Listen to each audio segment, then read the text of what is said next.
Hello বন্ধুরা, আমি অমিত আছি তোমাদের সঙ্গে। আর তোমরা শুনছো ভৌতিক কথা, কিছু অনুভূতি এমন যা তোমাদেরও হতে পারে। সঙ্গে রয়েছে নেহা। Welcome back.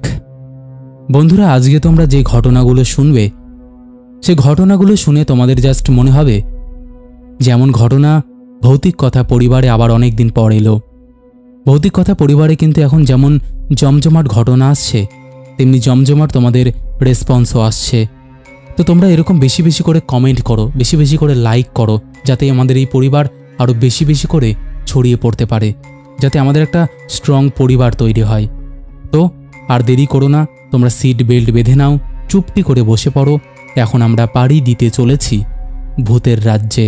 আর হ্যাঁ, ভূতের রাজ্যে পাড়ি দিতে গেলে কিন্তু কানে টুক করে হেডফোনটা গুঁজে নিতে হবে। আশা করছি গুঁজে নিয়েছো। চলো এবার আমরা পাড়ি দিই ভূতের রাজ্যে। হ্যালো অমিত ভাই, মহাদেবের আশীর্বাদে আশা করি তুমি খুব ভালো আছো। দাদা, আমি মামুন বলছি নবদ্বীপ থেকে। একটা সত্যি কথা বলছি, ঘটনার আগে কেউ কিন্তু হাসাহাসি করো না এই বিষয়টা নিয়ে। তোমাদের কাছে যেমন অমিতদার ঘটনা ঘুমের ট্যাবলেট, তেমনি আমার কাছে রান্নার রেসিপি। মানে যেদিন দেখি থাম্বনেলের ছবিটা একটু মায়াবী, সেদিন রাতে ঘটনা শুনি। আর যেদিন থাম্বনেলের ছবিটা একটু ভয়ঙ্কর হয়, সেদিন আমি ভুলেও রাতে ঘটনা প্লে করি না। কারণ আমি এটা গ্যারেন্টি দিয়ে বলতে পারি যে যে ভূতের ঘটনা অমিতদা বলে তা হয়তো চোখের সামনে দেখি না, কিন্তু আমার মনে হয় যে চোখের সামনে ভেসে উঠেছে। মাঝখান থেকে আমার রাতে টয়লেট যাওয়াটা বন্ধ হয়ে যায়। সেই জন্য আমি পরের দিন রান্না করতে করতে শুনি। আর শুধু একটা না, একটা শেষ হলে অন্যটাও আমার শোনা চাই। তাহলে ঘটনায় আসা যাক। আজ আবারও আমার চোখের সামনে দেখা একটা ঘটনা তোমার কাছে তুলে ধরব। আশা করি তোমার ঘটনাটা ভালোই লাগবে এবং তারপর তোমার মিষ্টি মিষ্টি কণ্ঠে ঘটনা শুনে কানে হেডফোন গুঁজে মোবাইলে ঘটনাটা শুনতে পারবো। আজকেও আমি ঘটনাস্থল বা জায়গার নামটা উল্লেখ করব না, কারণ আমার হাজব্যান্ড ছাড়া আমার ফ্যামিলির কেউই আর এই ইন্টারনেট, ফেসবুক, ইনস্টা এসব পছন্দ করে না। আমি যদি জায়গার নাম বা যাদের নিয়ে ঘটনাটা লিখতে চলেছি তাদের কারোর নাম যদি উল্লেখ করি, তাহলে ঝগড়াঝাটি বা প্রচণ্ড খারাপ কিছু হতে পারে আমার সাথে বা আমার ফ্যামিলির লোকজনের সাথে। তাই জন্য আমি বলছি না। তো আর বেশি কথা বাড়াচ্ছি না, ঘটনাটা শুরু করছি তাহলে। এইসব ভূত, প্রেত, ঠাকুর এগুলো আমি মন থেকে বিশ্বাস করি, কারণ আমার চোখের সামনে যেগুলো ঘটেছে সেগুলোর থেকে প্রায় 5টা ঘটনা ভাগ করে তোমাকে পাঠিয়েছি। এটা আমার তোমাকে পাঠানো 6 নম্বর ঘটনা। আজ আমারই পরিবার নিয়ে আবারও একটা ঘটনা পাঠাচ্ছি, কিন্তু এটা আমার শ্বশুর বাড়ির একটা ঘটনা। তখন আমি শ্বশুর বাড়ির এক গ্রামে প্রায় নতুন বউ। 2-3 মাস হলো আমি এই গ্রামে পা রেখেছি। বাড়িতে জলের ব্যবস্থা ছিল না। 1 মাস মতো পাশের বাড়ির কলে স্নান ধান করতে যেতাম, কিন্তু বিবেকে বাধ্য। সেজন্য বাধ্য হয়ে বাড়িতে কল না থাকায় আমি পুকুরে স্নান করতে বা কাপড় কাচতে যেতাম। প্রথম আমাকে গ্রামের পুকুরে স্নান করতে যাওয়াই পাড়া প্রতিবেশীরা বলতো, এই নতুন বউ, তুমি একা একা পুকুরে কেন আসো গো? তোমার তো বিয়ার 1 বছরও হয় নাই, আর তুমি একা একা পুকুরে স্নান করতে চলে আইসো, কাপড় চুপড় আবার কাচো। একা একাই পুকুরে আসবে না, এই পুকুরটা ভালো নয়। তুই কি জানিস না তোর ছেলেটা কিছু বলেনি তোকে? আমি বললাম, না, তোমাদের ছেলে তো আমাকে কিছু বলেনি এই বিষয়ে। তারপরেই কাকিটা বলল যে পুকুরটি যার, তার বৌমাই নাকি জলে ডুবে মারা গেছে ওই পুকুর ঘাটে। অনেকে আবার তাকে অনুভূতিও করেছে জলের মধ্যে। সেই জন্য সেই থেকে ওই পুকুরে একা একা যেতে চায় না কেউ ঘরনি দুপুর বেলায়। সবটা শুনলাম, জানলাম পুকুরের রহস্য। আসলে সত্যি কথা বলতে গেলে দাদাভাই, ভূত, প্রেত, ঠাকুর এসব বিশ্বাস তো করি, কিন্তু তা বলে কি সবসময় তাদের নিয়ে চর্চা করব নাকি? আমি থাকবো আমার জায়গায় আর তারা থাকবে তাদের জায়গায়। আমি অত শত গায়ে মাখিনি ওদের কথা। একদিন স্নান করতে যেতে খুব বেলা হয়ে গিয়েছিল। প্রায় বাড়ি থেকে যখন বেরিয়েছিলাম তখন ঘড়িতে দেখলাম 11টা 58 মতো বেজেছিল। সবাই পুকুরের কাজ সেরে যে যার মতো বাড়িতে রান্নাবান্নার পাট চালু করে দিয়েছে। সেদিনও আমি পুকুর ঘাটে একাই। প্রথম যেটা ঘটেছিল সেটা হলো গুইসাপ বা গোসাপ। সঠিক নামটা আমি জানি না ওটার কি। আমি ওই জিনিসটা আবার খুব ভয় পাই। ওটা দেখলাম আমার থেকে অনেকটা দূরে জিভ বার করে হাঁটছিল। আমি স্নান করা বন্ধ করে ওকেই দেখছিলাম যে কোথায় যাচ্ছে, কিন্তু এ কি আশ্চর্য, ওটা তো খুব ধীরে ধীরে এগোচ্ছিল, কিন্তু পুকুরের এ প্রান্ত থেকে ও প্রান্ত যেতে তার মাত্র 10 সেকেন্ডের মতো সময় লাগলো, কি তারও কম। এটা দেখে আমার গাটা কেমন শিউরে উঠল, কিন্তু আমি ভাবলাম হয়তো অনেক বেলা হয়ে গেছে, তাই কাজের চাপে চোখে ভুলভাল দেখেছি। আচ্ছা, এটা কোনো রকম কেটে গেল। এবার হলো পরের দিনের ঘটনা। আপন মনে স্নান করছিলাম আমি।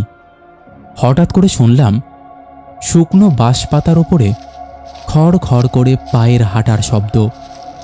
দিনের বেলা তাই অত ভয় টয় পাইনি, কিন্তু মনটা বলল যাক, একজন তাহলে ঘাটে আসছে স্নান করতে, তাহলে আজকে আমি একা দেরি করে ঘাটে আসিনি বলো।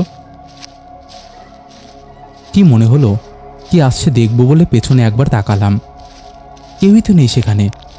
আমি ভাবলাম কেউ হয়তো আসছিল, আবার হয়তো চলে গেছে।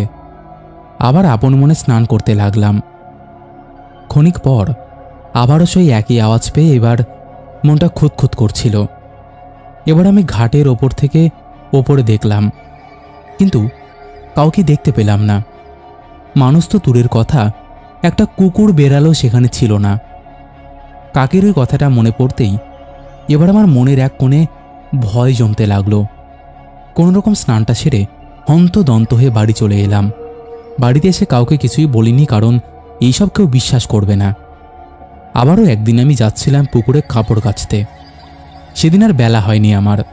পথে যেতে যেতে দেখলাম একটা বাড়িতে গোল করে ভিড় জমিয়েছে, অনেক লোকেই।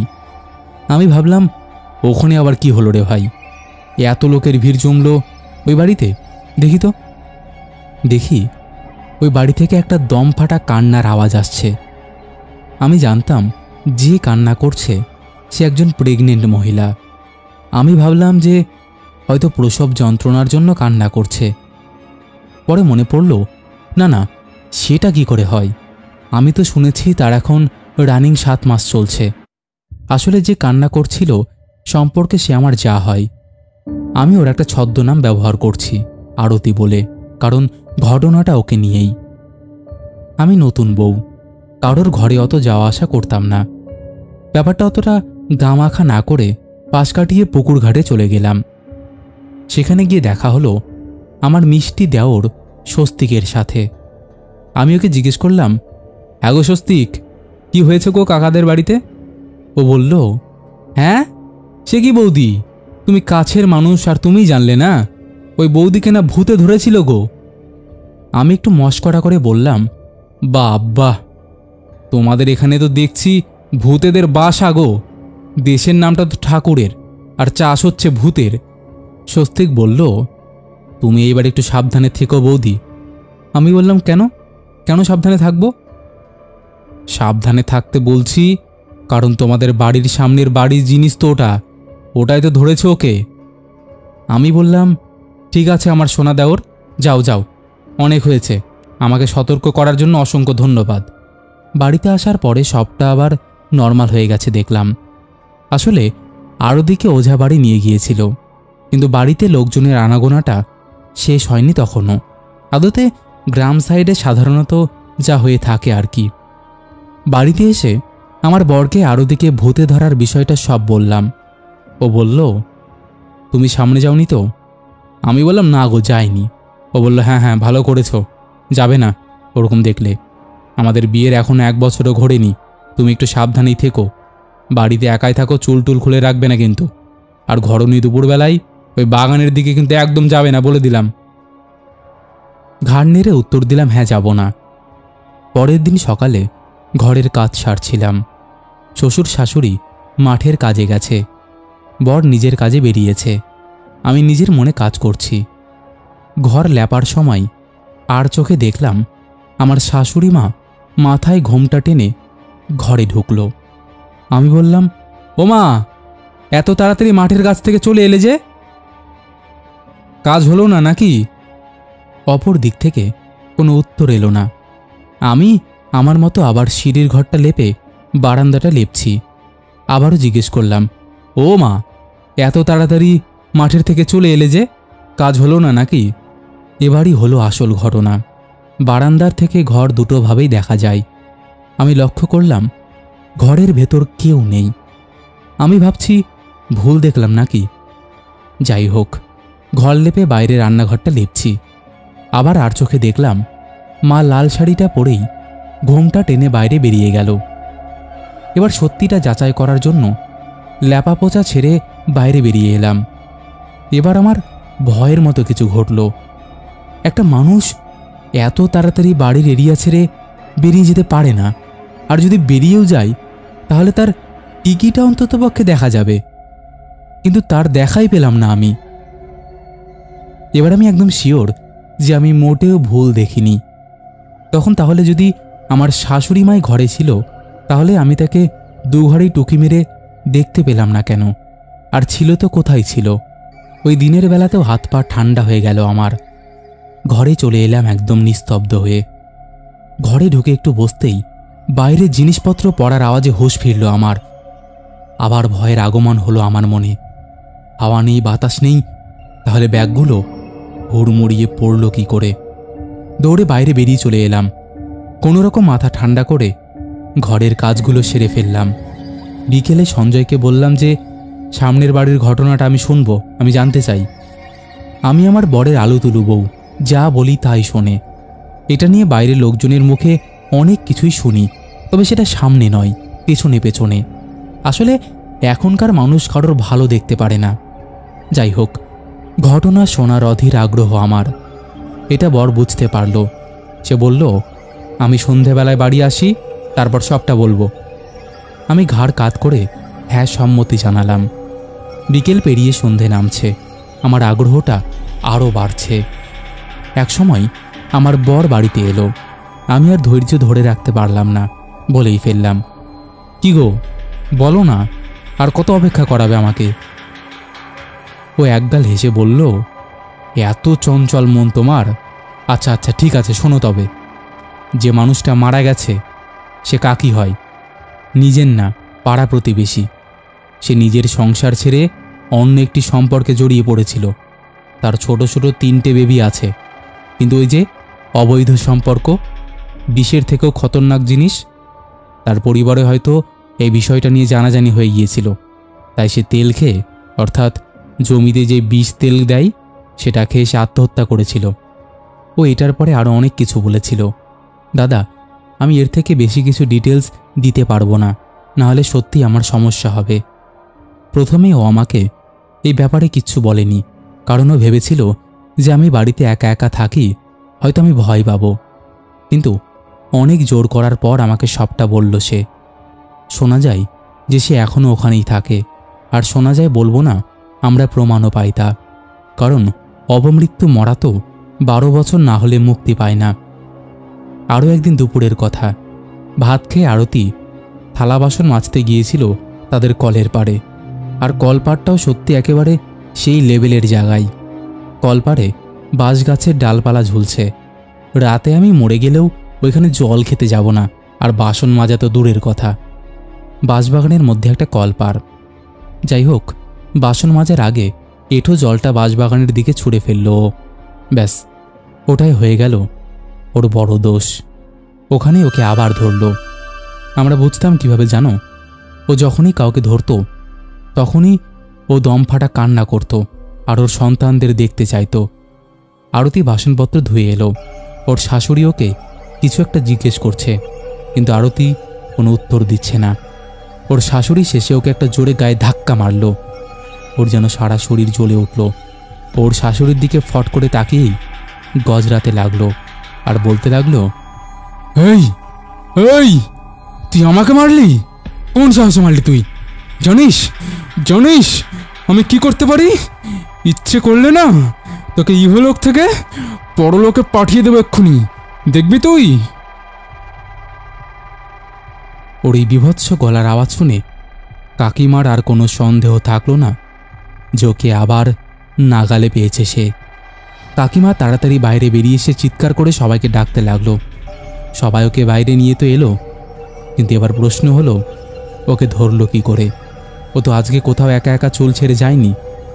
ওখানে উপস্থিত থাকা সবাই জিজ্ঞেস করলো, এই দেখ, তুই তো মরেছিস নিজের ইচ্ছেই, নিজের দোষে, তাহলে কেন ওকে বারবার ধরছিস?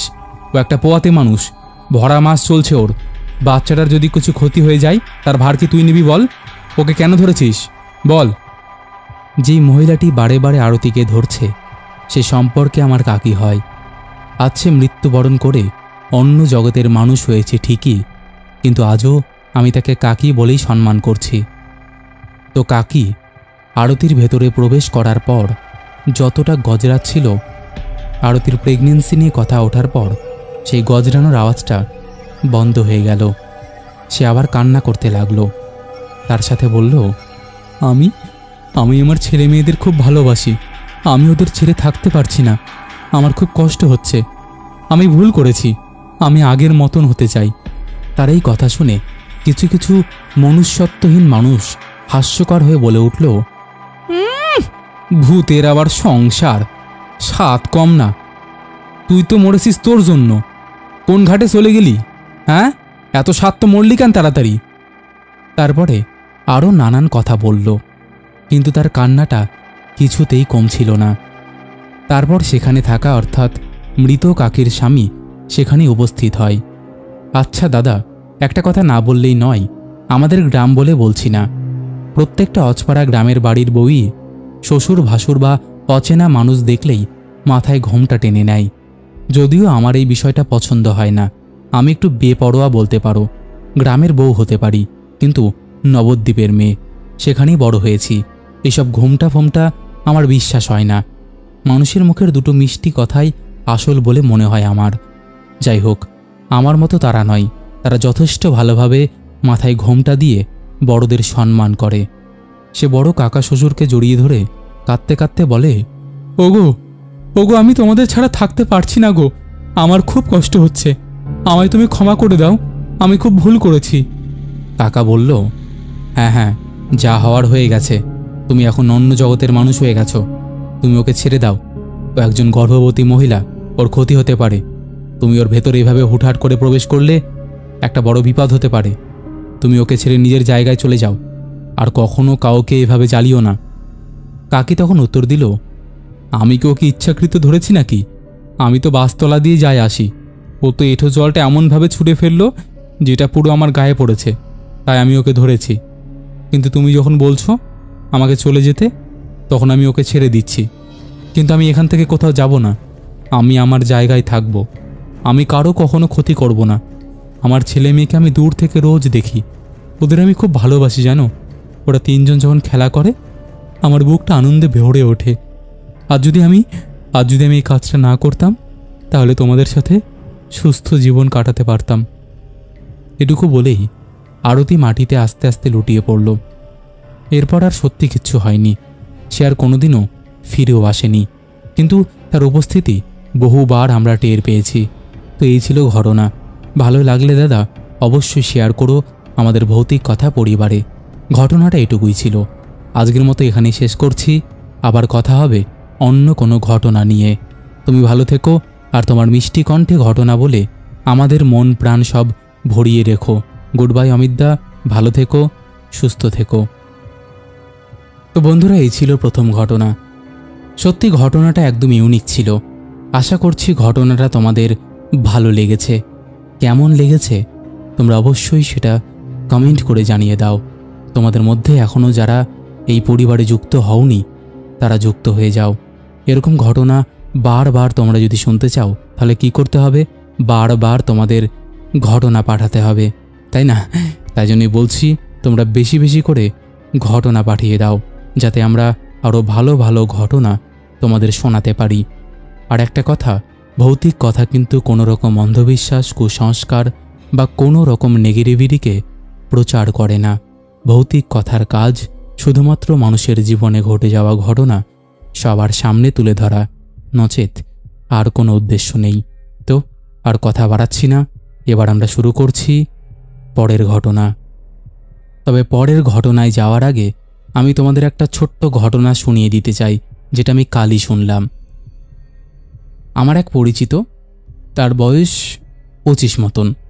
সে তার গার্লফ্রেন্ডকে নিয়ে বেরিয়েছিল পরশুদিন। আর তোমরা হয়তো জানোই যে গত কদিন ধরে প্রচণ্ড পরিমাণে বৃষ্টি হচ্ছে নর্থ বেঙ্গলে। এবার সাউথ বেঙ্গলের কথা আমি জানি না, বাট নর্থে প্রচুর বৃষ্টি হচ্ছে। তো যেহেতু ও শহরের ছেলে, তো কি করেছে, ও ওর গার্লফ্রেন্ডকে নিয়ে একটু যখন বৃষ্টিটা ছেড়েছে, ও তখন মোটামুটি বিকেল নাগাদ গার্লফ্রেন্ডকে নিয়ে বেরিয়ে গেছে গ্রামের দিকে ঘুরতে। এবার গ্রামের দিকে ঘুরতে বেরিয়ে ও যখন ফিরছে তখন মোটামুটি সন্ধে লেগে গেছে। আর যখন ও ফিরছিল ওরা ছাতা নিয়েও বেরোয়নি। দেখবি অনেক সময় ছাতা নিয়ে বেরোলে বাইকে যদি কেউ পেছনে বসে থাকে তাহলে ছাতাটা যদি ধরে যদি বাইকটা আস্তে আস্তে চালানো যায় তাহলে অসুবিধে হয় না। তো ছাতা নিয়েও বেরোয়নি। এবার মাঝখানে যখন আসছিল বৃষ্টি শুরু হয়ে গেছে। বৃষ্টি হওয়াতে ও দাঁড়িয়েছে একটা জায়গায়, কিন্তু দেখছে অনেকটা মানে সময় হয়ে যাচ্ছে, বাড়িতে যেতে হবে, কিন্তু বৃষ্টি তো কোনোভাবেই থামছে না। তো শেষমেশ ডিসিশন নিয়েছে যে ও কি করবে, বৃষ্টির মধ্যে ভিজতে ভিজতে আসবে। এবার গ্রামের এরিয়া, একই সন্ধে হয়ে গেছে, তার উপর বৃষ্টি। বুঝতেই পারছো যে বিষয়টা কি হতে পারে। একটা লোকও নেই সেখানে, মানুষ তো দূরের কথা, কোনো কুকুর বেড়ালো আশেপাশে নেই। শুধু দুপাশে ধানের জমি এবং জলে সেগুলো একদম পরিপূর্ণ হয়ে গেছে। এবং জমি আর রাস্তার মাঝখানে যে উঁচু জায়গাটা সেটাও জলে পরিপূর্ণ হয়ে গেছে। মানে জল এতটাই হয়ে গেছে যে এই জমির জল রাস্তাকে ভেদ করে মানে রাস্তার ওপর দিয়ে ওপাশের জমিতে যাচ্ছে, এমনই অবস্থা। সেই সময় ও বাইক নিয়ে খুবই স্লো গতিতে আসছে। এইবার তোমরা বললে হয়তো বিশ্বাস করবে না, যেটা আমিও করিনি। ও বলছে যে ও সামনে দেখতে পাচ্ছে একটা গোল, মানে একদম ইউ টার্ন গলি আছে, মানে ইউ টার্ন রাস্তা, বাট যেহেতু জমি না, ফাঁকা, তো দেখা যায় পুরোটা। ও দেখতে পাচ্ছে সেখানে দুটো মহিলা সাদা শাড়ি পরে জলের মধ্যে, মানে যেরকম আমরা জলের মধ্যে খেলাধুলো করি, জল ছিটাই, সেরকমভাবে। কিন্তু অবাক করার বিষয় কি জানো? অবাক করার বিষয়টা হচ্ছে তাদের দেখে মনে হচ্ছে তারা জলের ওপর ভাসছে, অর্থাৎ তাদের বডি যেন জলকে টাচ করছে না। ও এরকম দেখে ইউ টার্ন না নিয়ে সোজা একটা রাস্তা আছে ওটা দিয়ে যাবে বলে ঠিক করেছে, মানে মনে মনে ভেবে নিয়েছে। তো সেই মতো ও সেদিকে না গিয়ে সোজা চলে এসেছে। আদতে ইউ টার্ন নিয়ে ওই রাস্তা দিয়ে গেলে একটু তাড়াতাড়ি যাওয়া যায়, আর এই রাস্তাটা দিয়ে গেলে একটু দেরি হয়। তো সেটাই করেছে যে দেরি হোক বাবা, ওদিকে আমি যাব না। মানে ওর মনে একটা খটকা লেগেছে। প্রথমে ও কিন্তু অতটা ভাবেনি যে ভূত প্রেত কোনো বাজে কিছু, হোয়াটএভারও ভাবেনি। এদিকে কিন্তু বৃষ্টি হচ্ছে। ও সোজা রাস্তা ধরে এগোচ্ছে। কিছুটা আসার পরও দেখছে ওই মহিলা দুটোকে আবার ঠিক সামনে। মহিলা দুটোর সামনে এবার জল নিয়ে খেলছে না, সমান গতিতে তার দিকে এগিয়ে আসছে। মানে ও যেদিকে যাচ্ছে তার অপোজিট দিকে তারা আসছে, মানে সামনাসামনি দেখা হয়ে যাবে আর কি। ও তো প্রচণ্ড ভয় পেয়েছে। এবার গাড়ি জোরে চালাতেও পারছে না, বাই চান্স যদি কোনো অ্যাক্সিডেন্ট হয়ে যায়, কারণ মোটামুটি গাড়ির অর্ধেক চাকা পর্যন্ত জল। ও তড়ি কি মরি করে ওই বৃষ্টির মধ্যে গাড়ির ছুট লাগিয়েছে। ওর গার্লফ্রেন্ড তো এদিকে চিৎকার চেঁচামেচি শুরু করে দিয়েছে। ও বারবার বলছে যে না তুমি চুপ করো, তুমি চিৎকার করো না, তুমি চোখ বন্ধ করে বসো। ও ভগবানের নাম নিতে নিতে জোরে গাড়ি চালিয়ে সেখান থেকে চলে এসছে। কিন্তু ও ওটা পার করার পরেও ফিল করতে পেরেছে ও যতটা রাস্তা এসেছিল ওর পেছনে ওর গাড়ির জলের সাউন্ড বাদে আরও কেউ যে আছে বা কেউ জল নড়াচ্ছে সেই সাউন্ডও বারবার পেয়েছে, এবং সেই সাউন্ডটা মনে হচ্ছিল যেন ওকে পিছু করছে। তো এরকম একটা ইনসিডেন্ট ও আমাকে গত 2 দিন আগেই বললো, মানে যেদিন ঘটেছে সেদিনই রাত্রিবেলা ফোন করে বলেছে আমাকে। তো আমি ভেবেছিলাম যে তোমাদেরকে পরে কোনো একদিন শোনাবো, বাট আমার মনে হলো যে আজকেই শুনিয়ে দিই, কোনো সমস্যা তো নেই শোনালে। তো সেই কারণে আমি আজকে তোমাদের শুনিয়ে দিলাম।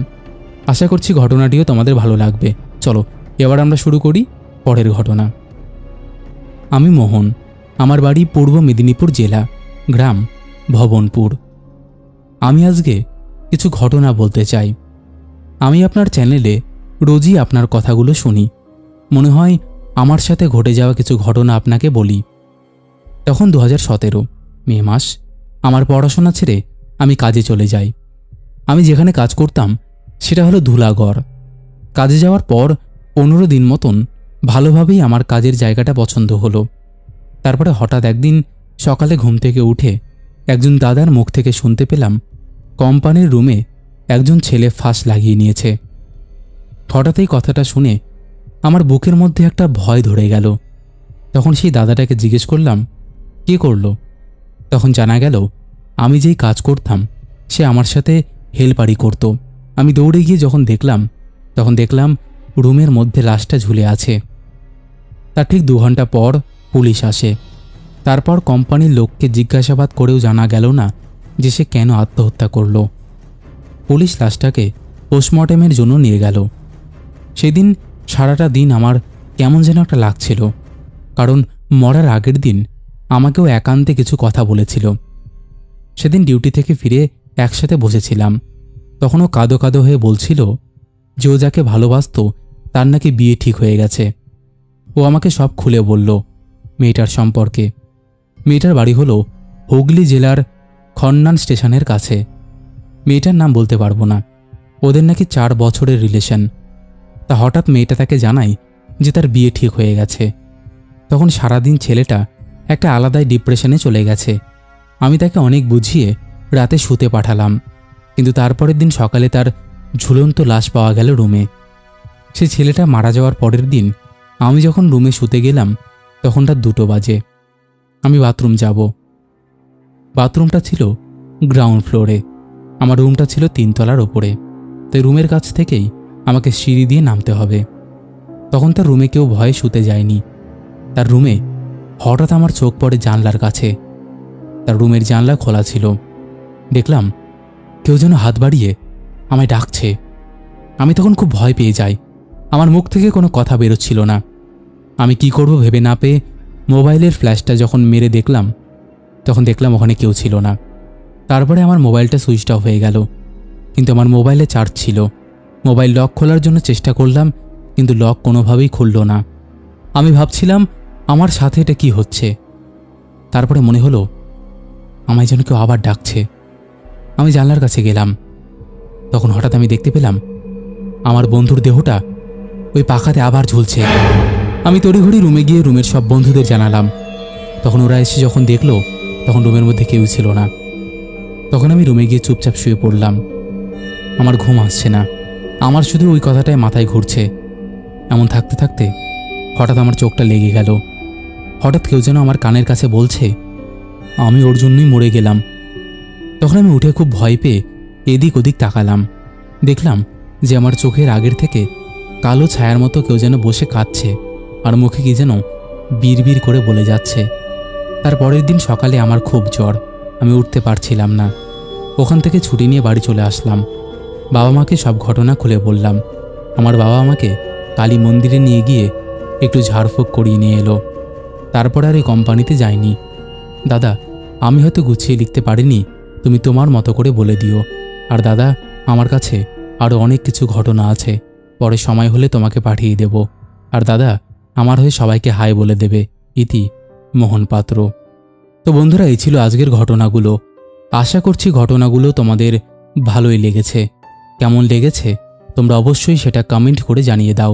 তোমাদের মধ্যে এখনও যারা এই পরিবারকে শেয়ার করোনি তারা তাড়াতাড়ি শেয়ার করে দাও।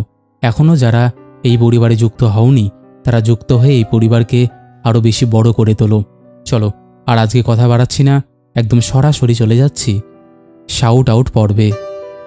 শেষের এপিসোডে ফার্স্ট কমেন্ট করেছে সোমা দাস, লিখেছে উফ, ঘটনাগুলো পুরো হাই ভোল্টেজ ছিল। সেকেন্ড কমেন্ট করেছে চুমকি ঘোষ, লাভ লাভ রিয়াক্ট দিয়েছে। থার্ড কমেন্ট করেছে বিশ্বজিৎ দাস, সেও লাভ লাভ রিয়াক্ট দিয়েছে। তারপরে কমেন্ট করেছে রত্না রয়, সৌরভ সাহা, লিখেছে চলে এলাম দাদা, আমি আর আমার ওয়াইফ তিতিক্ষা। তারপরে কমেন্ট করেছে এসকে আরাফুল হোসেন, রাকেশ মণ্ডল, মনসুর মল্লিক, গীতা গোস্বামী, অনিকেত কুণ্ডু, লিখেছে একবার আমার নামটা হ্যালো করে বলো। হ্যালো অনিকেত। তারপরে কমেন্ট করেছে বান্টি ঘোষ, পঙ্কজ রয়, রাকেশ মণ্ডল, মনিকা ত্রিপুরা, রাজ ফিশারিস, ঝিলিক সাধু খান, লিখেছে হাই দাদা, তোমার ঘটনা আমি রোজ শুনি, আমার খুব ভালো লাগে, আমার নামটা একবার প্লিজ হ্যালো করে বলো। হ্যালো ঝিলিক। তারপরে কমেন্ট করেছে নিলয় ঘোষ, রাকেশ মণ্ডল, সোমা জানা, সুমিত ঘোষ, রেখা পাসমান, সৌমিলি মণ্ডল, রাকেশ মণ্ডল, অর্পিতা মণ্ডল, লিখেছে দাদা তোমার ঘটনাগুলো খুব ভালো লাগে, তবে ঘটনাগুলো কবে কবে আসে একটু বলো প্লিজ। ঘটনা মেনলি আসে মঙ্গলবার, বৃহস্পতিবার, শনিবার, কিন্তু একটু পার্সোনাল কারণের জন্য আমি বৃহস্পতিবারে আগের মাসটায় ঘটনা দিতে পারিনি, দেখি কতদিন পর আমি দিতে পারছি। তারপরে কমেন্ট করেছে ডিজে ভ্লগার অনিশ, নন্দিনী রয়, নানু বেতা, দীপশিখা খান লিখেছে, দাদা তোমার গলায় ঘটনা শুনতে খুব ভালো লাগে। আমার মেয়ের নাম শ্রীদাত্রী, তার নামটা একবারের জন্য নিও। ও তোমার ঘটনার জন্য ছটপট করে যে কখন ঘটনা আসবে। হ্যালো শ্রীদাত্রী, কেমন আছো? তারপরে কমেন্ট করেছে রাকেশ এসডি, অরূপ সর্দার, সৃজা দাস, বিদিশা ঘোষ লিখেছে, হ্যালো অমিত, নাইস প্রেজেন্টেশন, চালিয়ে যাও, থ্যাংক ইউ গো। তারপরে কমেন্ট করেছে রিমি বর্মন, লিখেছে, আজকে আমি ফার্স্ট টাইম শুনছি, খুব ভালো লাগছে, থ্যাংক ইউ গো। তারপরে কমেন্ট করেছে রিয়া বৃষ্টি, লিখেছে, অনেকদিন পর তোমার সুইট ভয়েসে ঘটনা শুনতে চলে এলাম, থ্যাংক ইউ। প্রেরণা লিখেছে, আজকে আবার অনেকদিন পর রেড লাইনের ঘটনা শুনবো, বাইরে বৃষ্টি আর তোমার কণ্ঠে এরকম দারুণ ঘটনা শুনবো, আজকে পুরো জমে যাবে।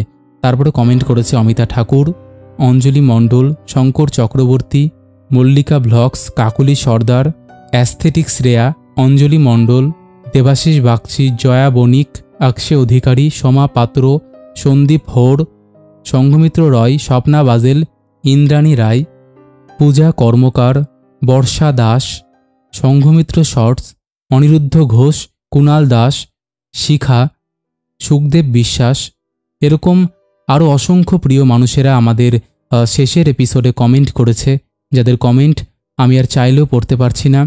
তো আজকের মতন এখানেই শেষ করছি, আবার দেখা হবে নতুন কোনো ঘটনা নিয়ে।